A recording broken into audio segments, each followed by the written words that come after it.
Hello guys, मैं एक medical student हूँ। तो आजकल डिलीवरी के बाद हमारे इंडिया में बच्चों को बहुत सी कॉम्प्लिकेशन होती है। गार्जियन को पता नहीं रहता क्या करना है नहीं करना है। तो इसीलिए आज मैं एक अपने professor doctor Om Prakash Tiwari sir से रिक्वेस्ट करूंगा कि कुछ बताएं जिससे एक बच्चों को आफ्टर डिलीवरी कोई कॉम्प्लिकेशन ना हो। देखिए, myself doctor Om Prakash Dwivedi, MD paediatrics. अभी क्या है कि जब बच्चे डिलीवर्ड होते हैं तो कुछ बातें हमको ध्यान रखना होता है। ध्यान ये रखना होता है कि जब भी बच्चा डिलीवर्ड होता है तो डिलीवर्ड होने के बाद माताओं को क्या करना है क्या नहीं करना है उनको पता नहीं रहता है। इसलिए मैं एग्जाम्पल देता हूँ कि डिलीवरी होने के बाद बच्चे को हर 2-2 घंटे में दूध पिलाना चाहिए और दूध पिलाने के बाद बच्चे को ढका दिलाना चाहिए ताकि बच्चा उल्टी ना करे।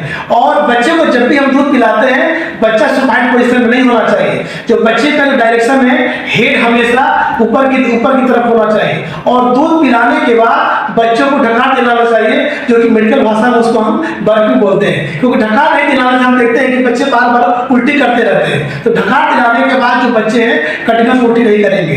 दूसरा हमें ध्यान ये देना होता है कि बच्चे को काजल बिल्कुल नहीं लगाना है। बच्चे को काजल इसलिए लगाना है कि बच्चे को अगर हम काजल लगाते हैं तो काजल लगाने की वजह से बच्चे को या तो आंख से पानी आता रहता है या आंख में रेडनेस हो जाता है या देखते हो कि पेरेंट आता है जो आंख में कॉम्प्लिकेशन बताते हैं कीचड़ आता है। तो अगर हम काजल लगाता है तो बच्चों को आंखों से कीचड़ आना, पानी आना, आंखों में एलर्जी होना, आंखों में रेडनेस हो जाना, ये हमको दिखाई देता है। थर्ड, हमें ध्यान ये देखना होता है कि बच्चे को मिनिमम कम से कम 6 मंथ सरसों का तेल नहीं लगाना है। सरसों का तेल इसलिए लगाना है कि सरसों का तेल अभी लगाने से क्या होता है कि बच्चों को सिर्फ आप देखते हैं धब्बे धब्बे निशान पड़ जाते हैं, रेडनेस हो जाता है, एलर्जी हो जाता है।